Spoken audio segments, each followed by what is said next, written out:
నమస్తే, నేను మీ సంజీవ్ సునీల్ .9 న్యూస్. దేశంలో పెట్రోల్ కొరత ఎక్కడా లేకపోయినా ఏపీలో మాత్రం పెట్రోల్ డీజిల్ కొరత ఉంది అనేసి అని చెప్పి ఒక 2 రోజులుగా పెట్రోల్ బంకుల దగ్గరంతా కూడా ఇక్కడ చూస్తే కనుక petrol bunk Tirupati Sridevi complex పక్కన ఉన్న పెట్రోల్ బంక్ వద్ద ఇక్కడ మనం ఉన్నాము. ఇక్కడ ఈ పెట్రోల్ కోసం డీజిల్ కోసం కూడా ఇక్కడంతా వాహన చోదకులు బారులు తీరున్నారు. ఎండని సైతం లెక్క చేయకుండా వారంతా కూడా ఇక్కడ పెట్రోల్ కోసం ఎదురు చూస్తున్నారు. క్యూ లైన్ పాటిస్తున్నారు. అంటే ఎక్కడ కూడా ఎటువంటి కొరత అయితే లేదు. ఒక ఏపీ రాష్ట్రంలో మాత్రమే ఇలాంటి కొరత ఉందనేసి అని చెప్పేసి కూడా అంటున్నారు. అయితే ఇక్కడ అసలు ఎందుకు ఇలా పెట్రోల్ కొరత ఏర్పడింది? మొన్నటి వరకు గ్యాస్తో ఇబ్బందులు పడ్డారు, ఇప్పుడు ఈ పెట్రోల్ తోటి ఇబ్బంది పడతా ఉన్నారు. బ్రదర్ చెప్పండి, మొన్నటి వరకు గ్యాస్తో ఇబ్బంది పడ్డారు, ఇప్పుడు ఈ పెట్రోల్ కొరత కూడా అవునా? అంటే పక్క రాష్ట్రంలో ఎక్కడ కూడా లేదు. అదే కాసుకోవారు, అందరూ కాసుకోవారు. అదే దానికోసం పెట్రోల్ కాసుకోవారు చాలా మంది. కానీ ఏం చేస్తాం మనం, అది వాళ్ళకే ఇవ్వాలి. ఇది ఇక్కడ చూస్తే కనుక చాలా ఇబ్బంది పడుతున్నాం మేమంతా కూడా అని చెప్పేసి వాళ్ళందరూ కూడా అంటున్న పరిస్థితి కూడా మనం చూస్తున్నాం. డబ్బాల్లో కూడా పట్టుకొని వెళ్ళేదానికి కూడా చూస్తున్నారు. అంటే ప్రతి చోట కూడా ఇదే సమస్య. కూటమి ప్రభుత్వం దీనిపైన ఎందుకు శ్రద్ధ తీసుకోలేకపోతుంది? 40 ఏళ్ల సుదీర్ఘ రాజకీయం చేసిన చంద్రబాబు నాయుడు గారు ఆయన ఎందుకు దీనిపైన ఆయన దృష్టి సారించలేక ఈ పెట్రోల్ కొరత కూడా తగ్గించే పరిస్థితి లేదు. అయితే గతంలో నారా లోకేష్ పాదయాత్రలో కూడా ఆయన అయ్యా నేను ఆంధ్రాలో పెట్రోల్ కొట్టించుకోను, కర్ణాటకలో పెట్రోల్ కొట్టించుకుంటానన్నాడు. సార్ ఇది మా బార్డర్ అంటే మాకు తెలుసు సార్ అని. ఎట్లా అన్నాడు? చూడండి సార్ పెట్రోల్ ధరలు తక్కువ ఉన్నాయని చెప్పిన. ఇది రాసింది diesel 88, petrol 102. Karnataka petrol bunk ఇటు, ఆంధ్ర పెట్రోల్ బంక్ అటు.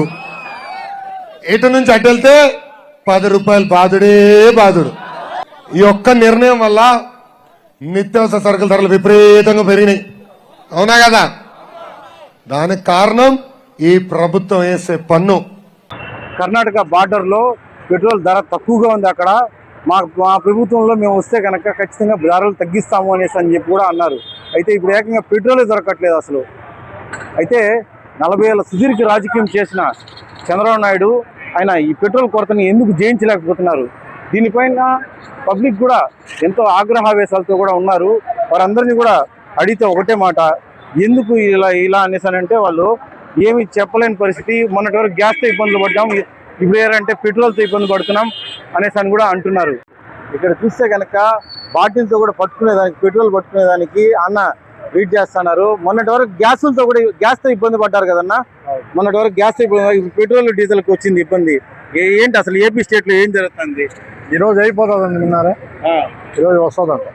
ఇక్కడ బ్రదర్ ఉన్నారు యూత్ భయ్యా, మొన్నటి వరకు గ్యాస్తో ఇబ్బంది పడ్డారు, ఇప్పుడు పెట్రోల్తో ఇబ్బంది పడుతున్నారు. మరి ఎలా అనిపిస్తుంది? అంటే చాలా ఇబ్బంది ఉంది. ఎక్కడికి పోలేకపోతున్నాం, ఎక్కడికి పోలేకపోతున్నాము. పెట్రోల్ లేదు, డీజిల్ లేవు. ఎక్కడికైనా హాస్పిటల్కి పోవాలని అన్ని ఇబ్బందిగానే ఉంది మాకు. గ్యాస్ అంటే ఏదో ఒకటి ముందుకు తీసి పెట్టుకున్నాం, బ్లాక్లో కొనుక్కుంటాం. ఇది మరీ ఇబ్బంది అవుతుంది, ఎక్కడ దొరకడం. అంటే మిగతా స్టేట్లో ఎక్కడ కూడా ఇలా లేదు. చెన్నైలో కూడా ఉంది, ఇక్కడే లేదు. చెన్నైలో ఏముంది? డీజిల్ పెట్రోల్ అన్ని దొరుకుతున్నాయి. కలర్తో కూడా పోయించిన. ఇప్పుడు ఇక్కడ కూడా ఇబ్బందిగా ఉంది. డ్యూటీలకు పోవాలన్నా కూడా ఇబ్బందిగా ఉంది. ఇది పెట్రోల్ డీజిల్ దొరక్క పక్క రాష్ట్రం అయిన చెన్నైలో కూడా ఈజీగా దొరుకుతుంది పెట్రోల్ డీజిల్. అయితే ఒక ఏపీలో మాత్రము ఈ పెట్రోల్ డీజిల్ అనేటిది అసలు దొరకట్లేదు.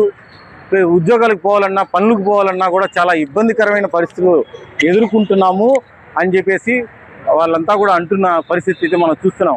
అంటే 40 ఏళ్ల సుదీర్ఘ రాజకీయం చేసే చంద్రబాబు నాయుడు ఆయన ఇటువంటి పరిస్థితిని ఎందుకు తీసుకొచ్చారు అంటే, గతంలో నారా లోకేష్ యువగలం పాదయాత్ర చేసినప్పుడు ఆయన చెప్పిన మాట ఒకటే, కర్ణాటక బార్డర్కి వెళ్ళి ఇక్కడ చూడండి పెట్రోల్ ధర చాలా తక్కువ ఉంది, ఏపీ బార్డర్లోకి వచ్చి మళ్ళీ ఏపీ బార్డర్లో ఇంత ఉంది పెట్రోల్, మా కూటమి ప్రభుత్వం వస్తే ఖచ్చితంగా మేము ఈ పెట్రోల్ డీజిల్ అనేటివి కూడా తగ్గిస్తాము అని చెప్పేసి కూడా ఆయన యువగలం పాదయాత్ర సమయంలో చెప్పడం జరిగింది.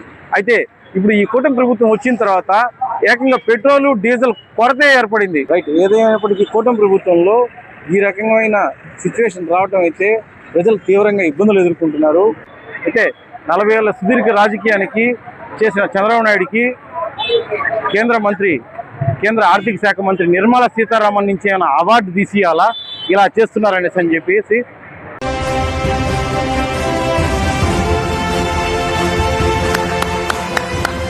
అంటే మొన్నటి వరకు గ్యాస్ ఇబ్బంది పడ్డారు, ఇప్పుడు పెట్రోల్ డీజిల్ కోసం ఇబ్బంది పడుతున్నారు. అంటే ఏపీలో అంతేగా అన్నట్లు ఉంది పరిస్థితి.